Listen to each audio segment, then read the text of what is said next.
The point you made, Finney, was so on point. Where you mentioned how, like, our government, our action overseas is meant to stifle other socialist movements, and that has been the goal 100%.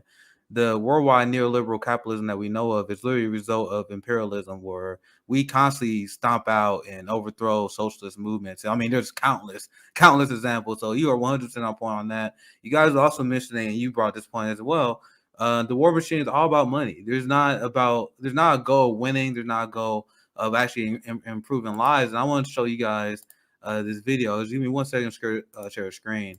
It's from Julian Assange, where Julian Assange himself explains exactly our motives in the Afghanistan war. And you guys kind of touched up on this as well. Now check out what Julian Assange had to say here. Because the goal is not to completely subjugate Afghanistan.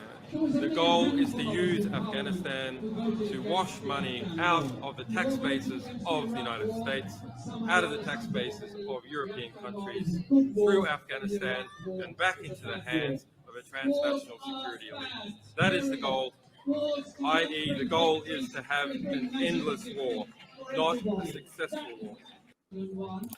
Not a successful war. Now people acting surprised when everyone knew this was the case. So we already knew this pullout would be messy because there's not a win condition.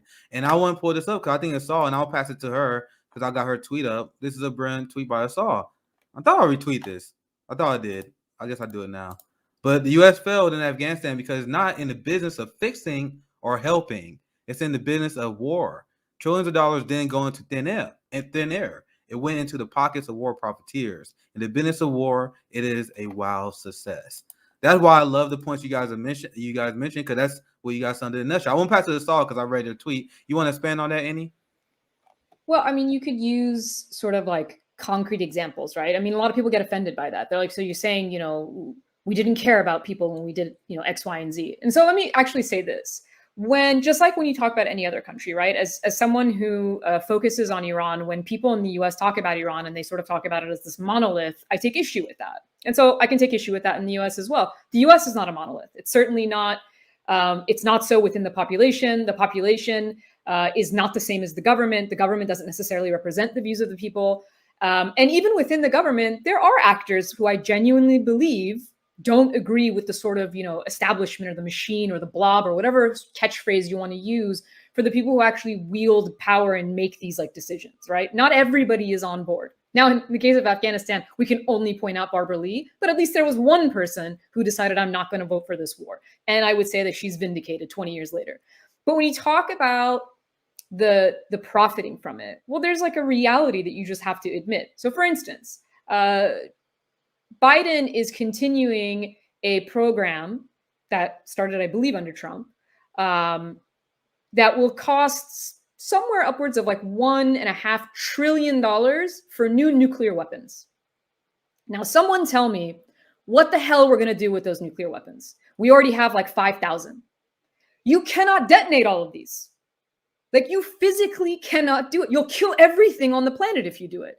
So I've never been able to get someone to give me a logical reason why you are still paying so much money for weapons you literally can't use unless your goal is to kill everything, right? So why are we making them? Well, because somebody makes money off of that. So we have a F-35 program that will end up costing probably another $1 trillion for planes that are not particularly useful. Why do we keep pouring money into this? Why do we pour literally money into things that are not useful to us? So just putting the wars themselves aside, there are things that we do all the time. There's ways that we spend money that there is no justification for whatsoever. So even if you try to justify something like, but there's a moral reason why we went to Afghanistan, what's your moral reason for building more nuclear weapons? There is none. And so, we're worried about arms in the Middle East, right? Well, we basically just trained and armed an entire Taliban. That's again what we did, right? Because everything that was left behind that the US left goes in the hands of the Taliban now because they've taken over the state, essentially. If we didn't want the Middle East to be armed to the teeth, we could stop arming them. We're the number one arms dealer in the world. It's actually not as complicated as we make it seem. Our military budget is 40% of the entire global military budget. How do you justify that? So when you look at these numbers, when you just sit and actually think about them logically, there's no excuse behind it besides, well, some people are making tons and tons and tons of money. Maybe those things could be used, could be shifted into programs. Like I actually posed this question the other day. What would happen if instead of spending $2 billion a day on war, we spent it on climate change? We have that option. We just pretend like these options are not available to us. Like we didn't create the system and therefore we can change it anytime we decide. But yeah, I mean, in terms of profitability of war, it's extremely profitable. It's a multi-trillion-dollar industry. So I think I saw. Can I jump in, Nick? Yeah. Yeah. Okay. Karim and then Josanna after that. Sure. So I think that doesn't get enough attention. What Assal just said, and some of the other panel members as well. And that is the profit motive of weapons. So we're talking about nuclear weapons right now, but I think we also should start thinking about why America keeps recreating enemies. So first Al Qaeda was the problem. Now Al Qaeda gets funded. First Taliban was funded. Now Taliban is the problem. So what I'm trying to say is that this is not a problem. So in the mainstream media, they would sometimes say, oh, this is a failure of US policy. Oh, we are recreating our enemies. No. This is not a problem. This is profit. This is huge profit. Keep recreating them. And now you can also understand why do we bomb people in sandals and bare feet? Because even though we recreate enemies, they're easy to beat. So we can just drop bombs on them. They're brown or black skin, so we don't care in the global north, and in particular the West. And so that is, I think, a very, very important aspect of why we keep waging these wars. And there was another thing I wanted to say, but I'll give it to Josanna, and maybe I'll catch later. Wait, can I just add one really quick thing? Yeah, Assal and then Josanna, and then we go back to Karim. So if in fact profitability wasn't part of war and weapons, why are they privatized?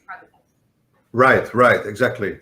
Why Yeah, does the government own, if the government actually funded these weapons programs and it wasn't based on publicly traded companies that make billions of dollars in profits, then I would buy the idea that this has nothing to do with profitability. But then why are they privatized? One small point. So, and I wanted to tell you and your audience this. So one time when I lived in Malaysia, a guy approached me with who I had a good relationship. And he actually said to me, because he was dealing in oil and he wanted a partner who had international experience. And he actually approached me if I wanted to be a partner in dealing oil. So he was dealing in Russian oil, and it was very, very profitable. I could join in and probably make me very, very rich. And then he said, one of the best things that can happen to us is war. He said, the moment there is war, we make so much money, you will not believe it. And I realized, like, for so many people, this is just some guy in Malaysia who's working for a Russian oil company. For so many people, war is so good. And unfortunately, for the people for whom war is so good are at the same time the richest people in the world. So they control our mainstream media narratives. They control our governments. They even control the theories, like Peter said, in our universities. You know what I mean? So I think this is something that should be a very important aspect of the debate on wars, instead of human rights and world order and blah, blah, blah, blah. Let's talk about profit, and of course, who are the ones who are always the victims? The poor ones, the darker skinned ones, the brown ones.